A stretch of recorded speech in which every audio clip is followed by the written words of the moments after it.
Ladies and gentlemen, welcome to TNN Raw and Uncut, where you get nothing but news delivered to you with no filter and no script by none other than Tommy Sotomayor.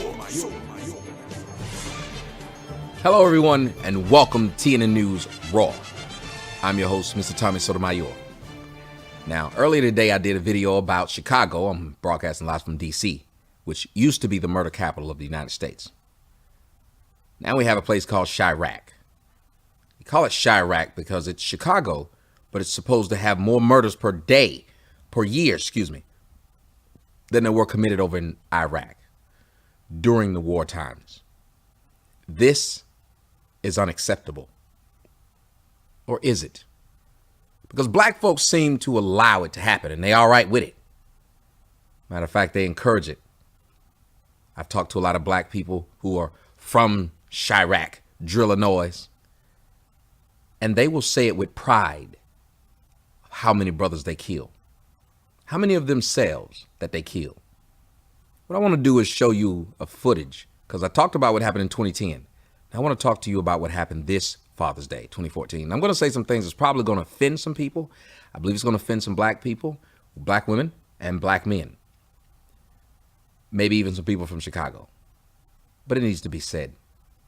Before then, I want you to listen to this police chief talk about the situation that happened on Father's Day weekend 2014. Roll that genocidal beam footage. More deadly violence breaks out in Chicago streets. At least 8 people died and at least 46 were hurt from Friday afternoon to early this morning. A 16-year-old was the youngest person killed. On top of the gun violence, just last night, a man was attacked by a group of teens who wanted his iPhone. Police Superintendent Gary McCarthy is now joining us in studio to talk about some of this violence. We talked about a recent wave of violence. We were just talking about camera. You say the numbers are actually down. Yeah, that's, crime reduction is a process, and we implement the strategies, and the real question is, are we doing better than we were last year? And the answer is yes. Early in the year, everybody knows we had a bad first quarter. Our second quarter, shootings are actually down 8%. None of this is okay, and I don't want it to seem like we're managing it. But the realistic expectations have to be over the long term. It didn't happen overnight. It didn't start overnight, and it's not going to be repaired overnight. So we're making strides. We're making progress. We've got our strategies in place, and the fact is it's turning in the right direction. This time last year, there were 17 murders this week. So, it's not something that we're going to declare victory about, but it's progress. And it's not, you have to have that perspective, and that's the reality. At the same time, overall crime is down 10%. So none of it is okay. We're working on it. The things we're doing actually are working. If that's the perspective moving forward, what is working and what's not working in this case? What are some of the things that, as a city and as a police department, need to be worked on? There's too many guns. There's just way too many guns. That's something that's a bigger issue than Chicago. It's a bigger issue than Illinois. It's a national issue. So that's probably the biggest thing. If these guys didn't have those guns in their hands, we wouldn't have this level of violence. We're seizing guns in record numbers. The guys and gals are out there every single day, every night. We're up about 20% in our firearm recoveries this year. That's the biggest problem. Take that with the gangs and the gangs fracturing, as we talked about earlier on this year. That's the dynamic that's going on. Our strategies are in place, and it's going to take a little time. Now, this iPhone that was stolen last night was a flash mob attack. We saw a lot of those last summer. Again, one already. What can people do? This is the Gold Coast. There's a lot of tourists. There's a lot of people living there. How can they stay safe? Well, that's up to us. There's always a practical thing that you need to do. You have to be aware. You have to look at your surroundings. But that's up to us. That's our deployment. I haven't got all the details on how we ended up last night with this incident, but this is something that happened last year, and we got on top of it right away and we knocked it out. It's not a new dynamic either. Since the beginning of time, I think when there's 3 or 4 people taking somebody else's property, it happens. But we're gonna make sure that our deployment is accurate so that we can prevent these things from happening. Okay. Superintendent McCarthy with Chicago Police Department, thanks for coming in this morning. Thank you. Great to talk to you. Thanks. All right. For those who know me, they know how I tell the news. What I basically do is give you what white people are trying to tell you in secret. What they won't say out loud because they know they'll get paid, looked at as racist, but they will say the undertones. What I do is pull the undertones to the top. And hopefully black people will listen. A lot do, a lot don't. Doesn't matter to me. I'm not here to save people who are too stupid to not listen. That's not what I do. I'm not going to spoon feed you when there's a crisis going on. I'm not going to say it in a way that's nice to you when there's a crisis going on. And right now, and for the probably last 20 years, there is an extreme crisis in the black community. This bullshit community of black people who are destroying each other. Now, let me tell you what that police chief was telling you that you probably didn't catch. And I'd love it for people in the comment section to tell me that they caught this. The police chief was talking about the blacks in Chirac in Chicago like they were a pest problem. Like how the Orkin man would talk about exterminating or keeping down the termites in your home, the ants that get into your home, the roaches that get into your home. If we can keep them here, if we can minimize such small things, but as long as it doesn't touch our house, we're good. And for you black folks in Chicago, that's what your police chief was letting you know. See, as long as you niggas are killing each other, like they said in The Godfather, they're animals anyway, so let them lose their souls. You're animals, and you're acting like animals. So you cannot get mad when white folks treat you like animals. Now, they were treating you like animals before you acted like animals, and they made sure that you acted like animals and rewarded you for it. But I want you to think about what you're doing, black people, and what you're not doing. So after you've heard the police chief speak the way he spoke and talk about it the way he talked about it, and you know he no longer gives a crap about you as long as he can keep your ass in this little community and shooting each other, what are you going to do? Here's the part that's probably going to piss a lot of people off. These inner cities like Chicago, do you know the one thing that bonds them to the violence? Single mothers. Single mothers are raising the most violent children in the black community. That's a fact. I'm not making this up. So every time someone tells me your mama black, well, them dudes that was killing people, you know what their mama was? Black. You know what their daddy was? Non-existent. Don't believe that? Go look at the amount of people who were murdered on Mother's Day in Chicago. Then go look at the amount of people who were murdered on Father's Day. What is that telling you? See, they have nothing to do on Father's Day but go out and either party or shoot because they're not celebrating their fathers. Fathers are typically not there. See, on Mother's Day, everybody black loved their mama, even when their mama was a ratchet whore. You still love your mama. She's my favorite girl. You only get one, yeah. So this is what you do. On Mother's Day, you praise this woman. Praise this black bitch. That's what you do. And on Father's Day, well, mama is still father. Mama. So you don't have a man around that needs to be babied on that day and coddled on that day and cooked for. So what you have is a bunch of fatherless bastard sons of single mothers running around on Father's Day in June. Now they claim it's the heat. Again, they talked about you like animals. And they herd you into little places. They herd you into areas where you will kill yourself, your own people. Now, black people are supposed to be such a great people and you talk great about them. So why is it that they are committing genocide?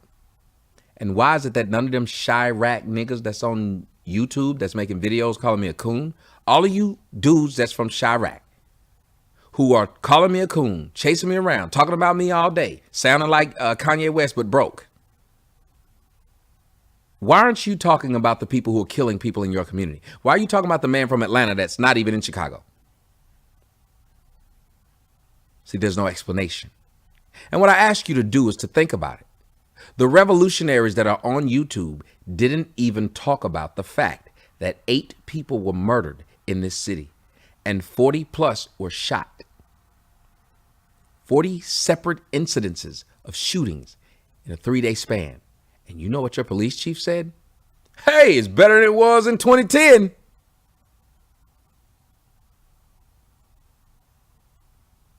See, the reason I was able to go to speak to Myrtle Beach, because Myrtle Beach is where white people live. It's mostly white people and mostly white businesses that are being affected, not black ones. So they're going to have a conference and they're going to step out and they're going to say, we got to do something about this. But in Chirac, you know what the black women aren't doing? They're black women protesting Blue Ivy's hair. They want Blue Ivy to get her hair combed. They're black women protesting that they want me off the internet. But you know what black women aren't protesting and telling people to get 100,000 black men against? You know which chat rooms they aren't trolling, talking about some get him, he a coon, ass you black. They ain't going and making these people who are killing people in these inner cities targets of their venom.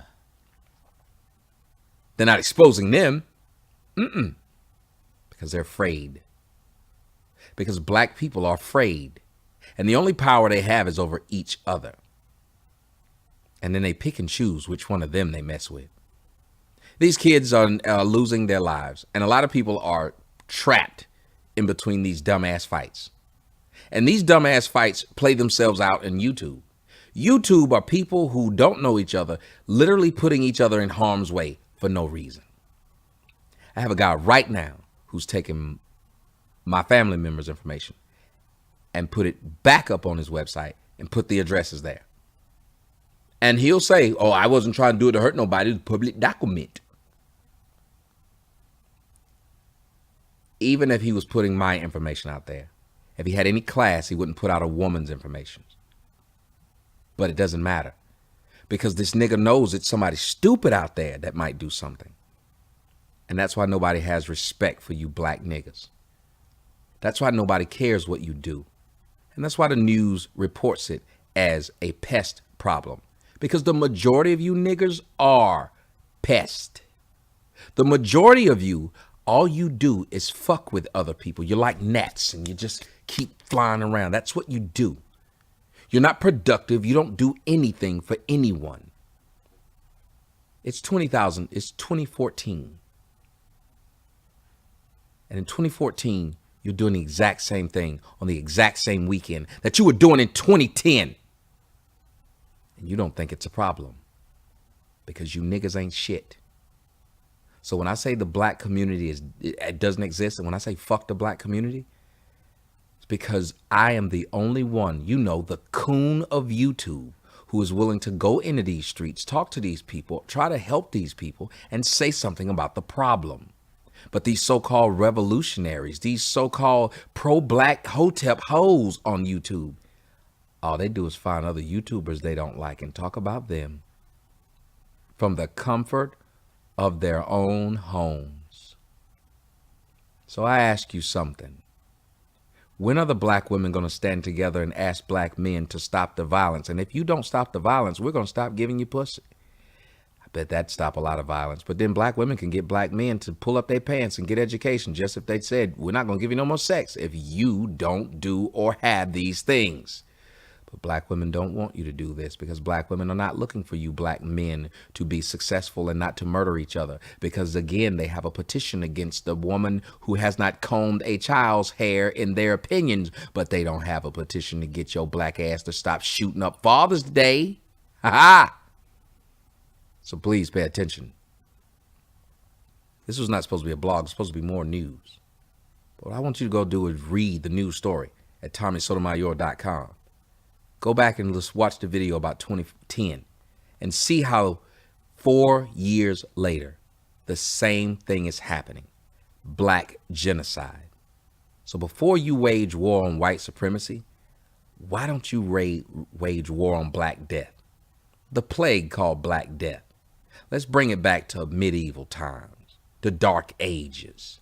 The Black Death is here in the United States. And it's blacks killing blacks. And until that stops, fuck you and fuck your community.